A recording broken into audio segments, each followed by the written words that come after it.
जय जय जय जय शाश्वतम् आदिनाद ब्रह्म ओंकार शाश्वतम्। सुनने के भाव में भिन्नता हो जाने के कारण अब यजमान है तो दिमाग में बैठा हुआ है कि हम यजमान हैं, पूजन करना है, बहुत भाव से सुनना है। जो नहीं है यजमान वो भी मन से जुड़े हुए हैं, लाभ तो सबको मिलेगा। लेकिन इन श्रोताओं में कुछ ऐसे होते हैं कि अरे चलो चले गए, बैठ लिए थोड़ी देर और विश्लेषण शुरू करते हैं कि वो अच्छा करते हैं, ये अच्छा करते हैं, इन्होंने ये वाला उदाहरण दिया, ये वाला छोड़ दिया।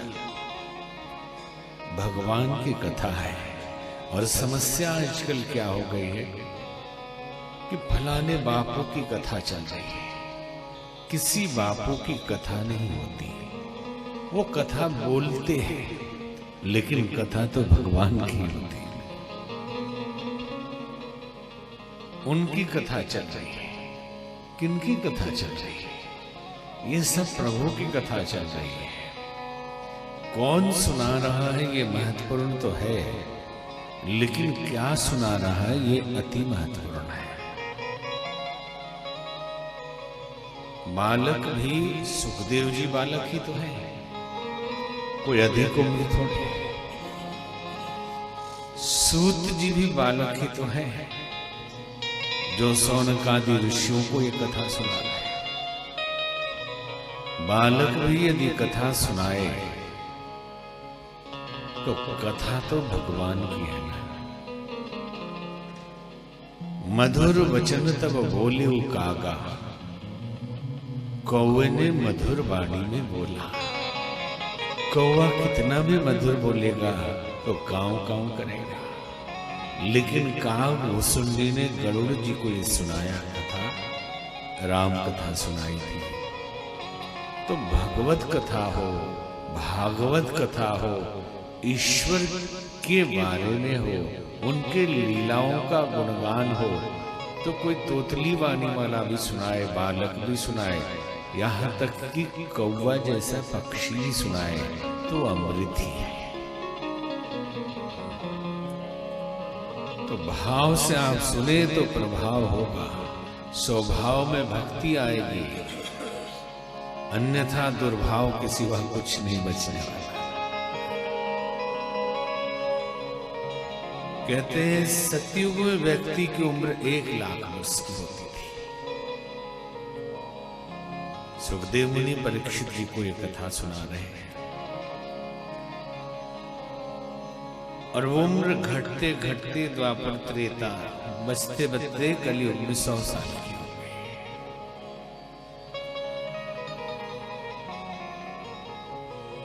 वो पूछते हैं कि जल्दी मरने वालों के लिए क्या उपाय है। लोग ये सोचते हैं सुखदेव जी 7 दिन में मरने वाले, इसलिए वो अपने लिए उपाय पूछ रहे हैं। हम लोगों की उम्र तो अभी 25 साल है या 45 साल है, 55 साल है, अभी तो हम बहुत जीने वाले हैं, तो अभी हम क्या करेंगे इसका। किसी के जीवन की कोई गारंटी नहीं। हर व्यक्ति काल उसके पीछे पड़ा हुआ है। कहते एक बार एक व्यक्ति भागा हुआ जा रहा था, उसके पीछे एक बड़ा विकराल हाथी पड़ा हुआ था और वो भाग रहा है। भागते भागते जब लगा ये हाथी कुचल देगा तो एक कुएं में कूदा। जैसे ही कूदने गया देखा नीचे सूखा कुआं है, नाग, अजगर और मगरमच्छ वहां पड़े। तो कूदते कूदते एक पेड़ की डाल पकड़ ली उसने। जब पेड़ की डाल पकड़ ली तो थोड़ी शांति मिली कि चलो अब जान बच जाए, लेकिन ऊपर जाए तो हाथी ऊपर ही खड़ा है, नीचे जाए तो मगरमच्छ खड़ा है। तभी दूसरे डाल पे मधुमक्खी का एक छत्ता लगा हुआ था, उसमें से शहद टपकने लगा। ये उसी को चाटने में मस्त हो गया। इसका ख्याल ही नहीं रहा कि जिस डाली को पकड़ के वो लटका हुआ है उसे 2 चूहे काट रहे हैं। 2 चूहे काट रहे हैं और एक काला एक सफेद। ये दिन और रात है। जीवन जो जिस डाली पे टिका हुआ है, ऊपर भी मौत है, नीचे भी मौत है। और रोज हर पल एक एक सेकंड काटा जा रहा है और एक दिन डाली कट जाएगी। स्पीड बढ़ जाए चूहों की तो जल्दी भी कट सकती है, और स्पीड कम भी रहे तो हो सकता हाथी ही लात मार के गिरा दे नीचे, मगरमच्छ के मुंह में चले गए। तो ये मृत्यु लोक है। आए हैं सो जाएंगे, राजा रंक फकीर, एक सिंहासन चढ़ चले, एक बंधे जंजीर। तो मौत का डर नहीं, क्योंकि मरता तो शरीर है, हम नहीं मरते।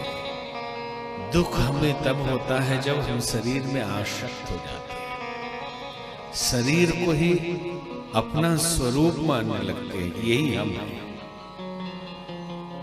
तो ये मरने वाला हम तो है नहीं, ये नहीं था तब भी हम थे। देहिनोऽस्मिन् यथा देहे कौमार्यं यौवनं जरा, तथा देहांतर प्राप्ति धीरस्तत्र न मुह्यते।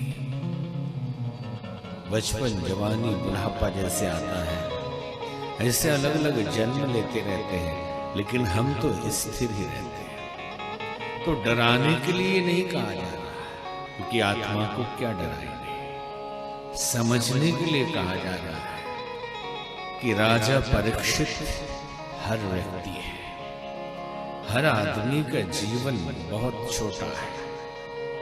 कल भी संकेत किया गया कि 7 दिन में वो मरेंगे, तो क्या आप 8वें दिन मरेंगे? हम आप 7 दिन के अंदर ही मरना है। वो दिन सोमवार हो, मंगलवार हो, बुधवार हो, बृहस्पतिवार हो, 7 दिन के अंदर ही है। कोई धरती पे पैदा नहीं हुआ जो इस 7 से बाहर चला जाए, इसी में मरेंगे ना। तो पूछा जल्दी मरने वाले के लिए उपाय क्या है? तस्माद् भारत सर्वात्मा भगवान ईश्वरो हरिः, श्रोतव्यः कीर्तितव्यश्च स्मर्तव्यश्च क्षता भयम्। जल्दी मरने वालों के लिए क्या करना चाहिए? और ये जल्दी मरने वालों के लिए बार बार हम संकेत कर रहे हैं कि भेद मत करना कि वो जल्दी मरने वाला, हम जल्दी नहीं। ये सबके लिए है। जो ये स्मृति लोक पे आ गए, आते ही मृत्यु शुरू हो जाती है, आते ही हम घिसना शुरू हो जाते हैं। और कितनी बड़ी विडंबना है कि हम जन्मदिन मनाते हैं तो ये सोचते हैं कि इतने बड़े हो गए, उतने छोटे हो गए, उतने घट गए। जन्मदिन मनाए लेकिन याद रखने के लिए कि किया क्या, इतने दिनों में हमने क्या किया है, कितनी उम्र जिए ये महत्वपूर्ण नहीं, कितने समय में क्या किया ये महत्वपूर्ण है। जीने के लिए तो कछुआ भी 300-400 साल जीता है, अजगर भी 300-400 साल जीता है। जी के पड़े रहे तो जियो या न जियो क्या फर्क पड़ता है।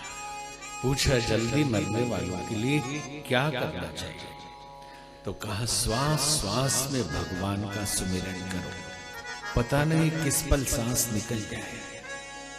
सुबह करेंगे, शाम को करेंगे, वो करना चाहिए, लेकिन खाली टाइम भी मत छोड़ो।